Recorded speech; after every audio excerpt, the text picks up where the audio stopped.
I'm an investor. I'm constantly trying to find a way, the path of least resistance, to invest my capital, redeploy it. I have to look around the world for opportunities. I have to be diverse. And you know, crypto to me, when it was being frowned upon by regulators in a very harsh way, if you recall, 2017 was probably the height of when regulators were clamping down on tokens and different ways to tokenize assets like hotels and everything else back then. And as a result, I'm so involved in the traditional financial services market, where I'm highly regulated and I have to report almost monthly to both my internal auditors, compliance department, and external regulators all around the world, that's the world I'm used to. And I saw no relief coming from regulators. And then what turned me around, what changed me completely, was when the Canadians, the OSC, granted the very first crypto exchange license attached to a dealer broker.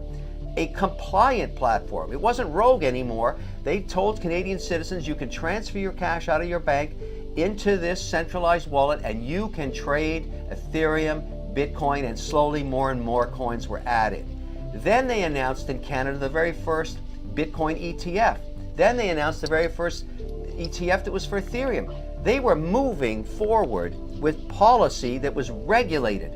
And I immediately started investing in that because I saw it coming. I saw the writing on the wall. And I've also made the assumption, this is a personal assumption, that the OSC, the regulator that granted that world order for the first time, a dealer broker, was well in touch with the SEC and other regulators around the world. They talk to each other every day. Maybe Canada was being used as a petri dish or an experiment to try it. And it's been wildly successful. That's when I got involved in WonderFi, became a shareholder there. WonderFi bought BitBuy, which was the first regulated exchange, and now that company has 800,000 registered, compliant crypto accounts. It's the model for the rest of the world. So I got on a plane, I went to United Arab Emirates, Switzerland, England, South America, and I started showing these different regulators, look what the Canadians are doing. Can we do the same thing here? And that's exactly how I'm spending my time now, trying to open up these new markets with the policies that have been put in place, tested, and proven to work in Canada.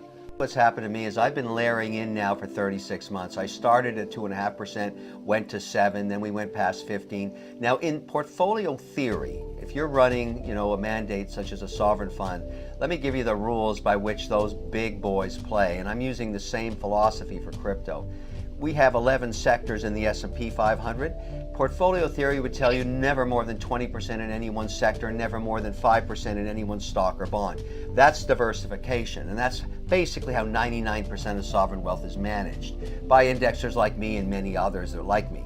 And so I've done the same thing in crypto. I've said, okay, I think crypto will be the 12th sector of the economy in 10 years. I'm going to treat it that way now in the operating company. That means I can put up to 20% of our operating capital into the crypto space, and then I want diversification.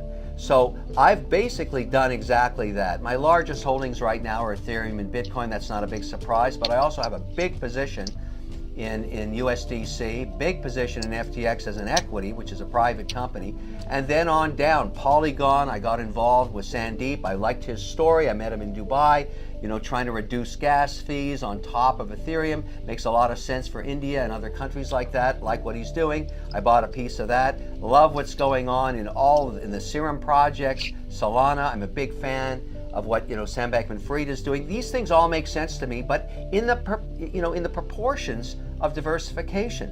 Now that portfolio, I'd say about 8 weeks ago, was at 21%. Now it's down at about 18. There's been a big correction in the market, but you've got to hold your nose and get used to the volatility. And it lets me adjust positions. I can add a little bit to my USDC.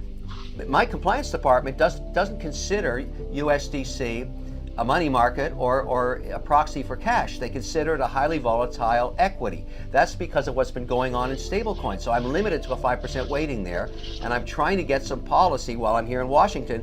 Remember, we go right back to that. Give me one thing, just give me policy on stablecoins and let the market compete. And I could put a lot more into that space because I've got a lot of cash on my operating company balance sheets. Inflation is 6, 7, 8%, and I'm getting 45 basis points in a bank. That's really crazy. I could do a lot more with stablecoins.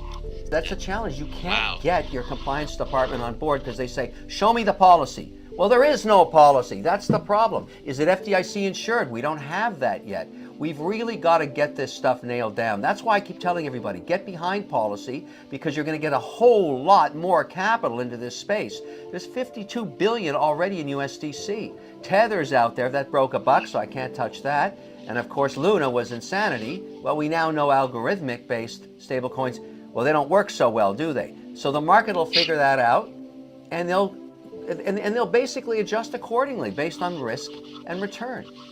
Well, obviously, when new projects come to market, I'm very fortunate. I see pretty well every deal. And there's a reason for that. There's a direct correlation between market capitalization and telling the company's story. Everybody knows I have millions of followers, millions of investors, and I like to talk about the cooking I eat. I mean, I don't invest in projects that I don't use. I don't care whether it's a product or it's a crypto product or whatever. You don't see me in a lot of these very speculative tokens because I don't use them. I'm looking for value there. I'm intrigued by the NFT market, authentication of physical assets around the watch industry. That's a space I'm very involved in. That's a private investment, along with other giant collectors and watchmakers and horological societies. But that's just my personal interest. So it's the things that I really want to dig into, that I invest in. But you're right, there's a lot of room for private projects because I look at it this way. You talk to any grad coming out of MIT or Waterloo or Temple or McGill or any of these really high-end engineering colleges and universities, and a third of the engineers all want to go onto the blockchain. You can't take that much intellectual capital and not expect some incredible outcomes 3 to 5 years from now. So you want to invest in some of these people. These are the smartest hands over keyboards all around the world. They're not working for the traditional industries. They're on the chain. And that means there's going to be a lot of productivity there. That's what you want to bet on. It's like betting on Steve Jobs when he was just drawing fonts with a felt pen. That kind of idea. It's the same thing going on now. These guys are going to be big productivity for the economy, and you've got to put your money behind them. I give an example that everybody can relate to, because in the early years of Amazon 18 years ago, I was a shareholder both in the equity and in the preference shares they used to have in those days. That stock corrected every 12 to 18 months between 38 and 58% every single year, over and over and over again. People just couldn't get their heads around what Amazon was doing. And it continued that way for a decade. It's no different than what's going on right now with Bitcoin and other cryptocurrencies, because there's no institutional demand yet for the product. People keep saying institutions are involved, but they're not at all. And so if we get one of these bills passed here in Washington, which is why I'm here, I would love to see this agenda item move forward so it can be decided on after the midterms. I'm sure Biden's very, very busy on other issues right now, but this isn't going away, and these senators and congressmen and women know this, and that's why they're bringing these and advancing them.